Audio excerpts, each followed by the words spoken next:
Wakisashi's Tea House. Konnichiwa, minasan. This is Gray from Wakisashi's Tea House over in Japan. How are you doing there tonight? You good? I'm Genki.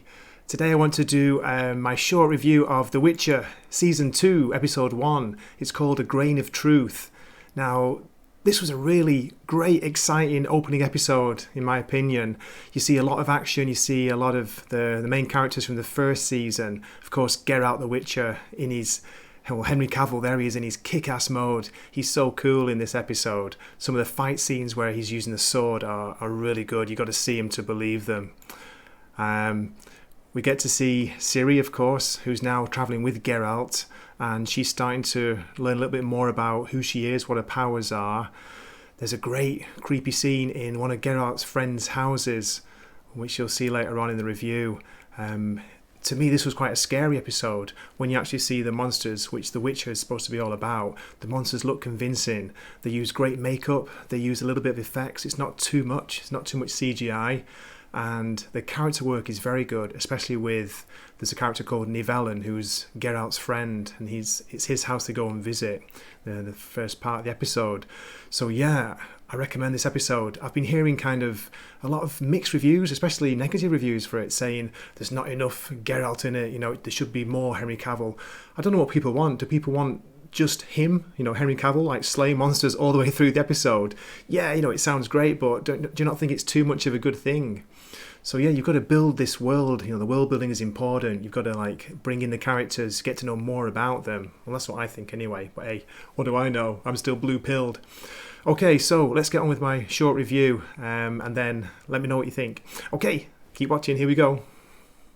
Episode 1 opens on the body-strewn battlefield of Sodden. After the huge battle at the end of the last episode of Season 1, we see Tissaia, the sorceress, searching the bodies. She's looking for Yennefer. She thinks she's dead. Then we see Geralt and Ciri arriving. They're doing the same thing, trying to find Yennefer, and Geralt's worried that she is dead. Geralt and Ciri leave the battlefield and travel through a forest. Geralt's decided he wants to take her to the Witcher's stronghold, Kaer Morhen. On the way there, they go past a deserted village, and they detour to Geralt's friend's, what he thinks is his friend's house. And this is what greets him at the house. It's a great scene where this kind of weird cross between a boar and a man comes flying out of the door, breaks the door, flies at Geralt and attacks him. It's his friend, Nivellen, who's got a curse put on him. After a very brief fight outside where Geralt gets the upper hand and he's about to stab his friend when he realises who it is, Nivellen invites them both inside to dry off and to get something to eat. I love the character design here. Don't you think it's a great looking costume, great makeup on the actor. It looks so convincing. You can't see there's any CG. The only part I wondered was whether they did it with his mouth when he's talking. It looks real. It looks like he's really moving.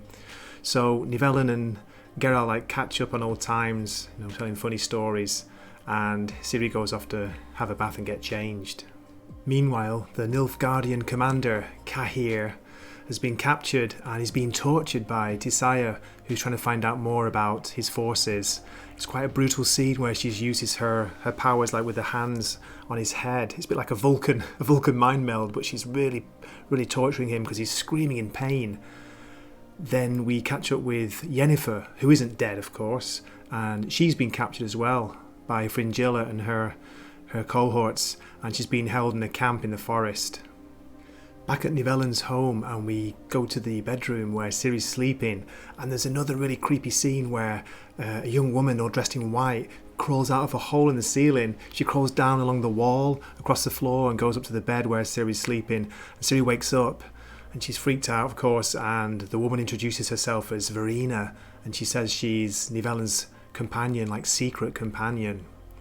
Then we go outside where Geralt, the Witcher, is searching the local village, deserted village, and he sees signs of a Bruxa, which is a kind of vampire. Can you guess who it's going to be? Oh my god! Geralt rushes back to Nivellen's home and he finds Verina drinking Nivellen's blood while he sleeps. And look at that, look at that. So she kind of transforms, her mouth opens wide and she hits him with this kind of sonic attack and knocks him over. She flees from the house and Geralt chases her outside. He also tells Ciri to get out of there, get on the horse and get ready to go. And then, you ready for this? This is what she transforms into. The Bruxa, the vampire. It looks a bit like a really scary version of Man-Bat from Batman. So yeah, they have a huge, a really good fight outside. Geralt trying to catch the vampire with his sword. He's trying to hit her. He grabs her foot once and pulls her down, and he can't seem to get the killing blow because she's too fast and powerful. The vampire grabs hold of Ciri and she's threatening to kill her when Nivellen comes at her from behind and he stabs her with a spear. Then Geralt finishes his job by cutting off her head with a sword. It's a pretty brutal scene, and once her head's gone, the body kind of bursts into flames and of course she dies. Nivellen's crying, screaming, and he transforms back into his original form. Then we see Geralt and Ciri, and Geralt's looking so sad.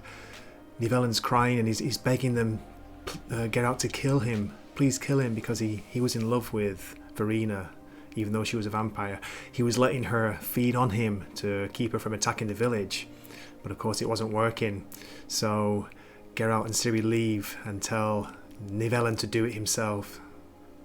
Sad scene. It's an exciting fight scene as well, and so pretty brutal. And in the final scene, we go back to the camp in the forest where Yennefer and Fringilla are still talking around the fire, and there's a sudden ambush, a sudden attack. You don't see who it is, but there are these huge arrows being fired through the guards who were with Fringilla and guarding Yennefer. It's a really gory scene where you see the arrow go straight through some of the guards, and then they get hooked and pulled out of there. And the episode closes with this scene here. You've got Fringilla and Yennefer looking around, but they can't see who it is. So we're left to guess. No, oh my god, wait a minute. Oh, at least she brushed her teeth. Okay, I have to end with an image of Verena again. Look at that, the Bruxa, the vampire. So cool, scary, wide eyes, and the mouth that when it opens, it freaks you out, mate. It looks good. Okay, thanks so much for watching. I hope you enjoyed it, and I hope to see you in a future video. This is Gray from Wakisashi's Tea House signing off for the night. Matane. Wakisashi's Tea House. Please subscribe.